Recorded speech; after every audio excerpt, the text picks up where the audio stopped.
Dalam debat Capres perdana yang digelar pada Selasa malam, penanganan disinformasi dan kerukunan warga menjadi salah satu tema yang diangkat.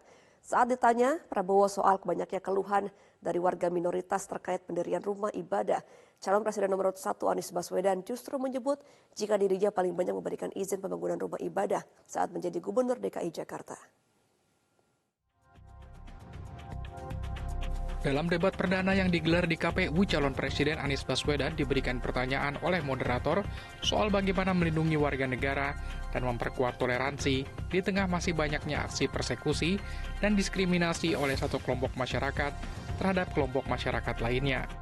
Usai memberikan pemaparan, calon presiden Prabowo Subianto memberikan tanggapan dengan memberikan pertanyaan terkait banyaknya keluhan dari warga minoritas yang kesulitan mendapatkan izin mendirikan rumah ibadah. Namun Anies justru memaparkan keberhasilannya saat menjadi gubernur DKI Jakarta dengan menunjukkan komitmen dalam kesetaraan, yakni dengan memberikan izin mendirikan bangunan untuk gereja-gereja. Saya ingin tanya bagaimana tanggapan Bapak tentang keluhan adanya kelompok-kelompok minoritas yang ingin membuat tempat ibadah tapi sangat sulit karena faktor-faktor yang dipersulit oleh birokrasi dan sebagainya.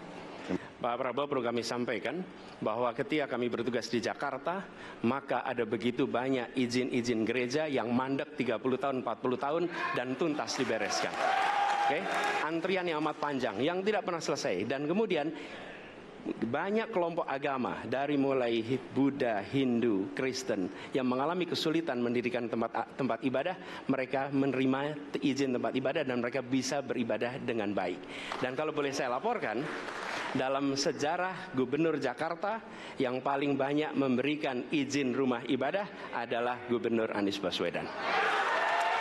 Termasuk ketika umat Islam mau mendirikan masjid dan tidak bisa mendapat izinnya, saya bicara. Ketika umat Kristen mau mendirikan gereja tidak bisa mendapatkan izin dari masyarakat, saya bicara. Dan semuanya akhirnya mendapatkan izin untuk bisa beribadah.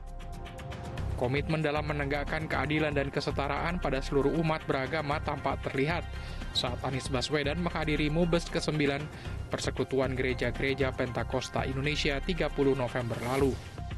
Dalam kunjungannya, Anies Baswedan kembali menyerukan kesetaraan, kerukunan, dan kedamaian dengan menunjukkan semangat keadilan.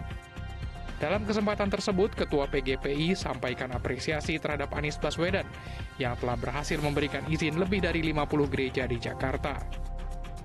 Kalau soal itu, beliau sudah berkomitmen.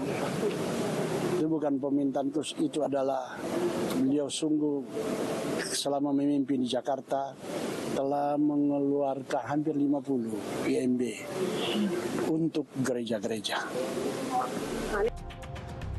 Selama menjabat sebagai Gubernur DKI Jakarta periode 2017-2022, sosok Anies Baswedan dinilai sebagai pemimpin yang mampu melayani seluruh kelompok agama dengan baik. Salah satunya menyelesaikan sejumlah persoalan terkait masalah perizinan pendirian tempat ibadah yang bahkan sudah terjadi selama berpuluh-puluh tahun. Tim Liputan, Metro TV. Jelajahi cara baru mendapatkan informasi. Download Metro TV Extend sekarang.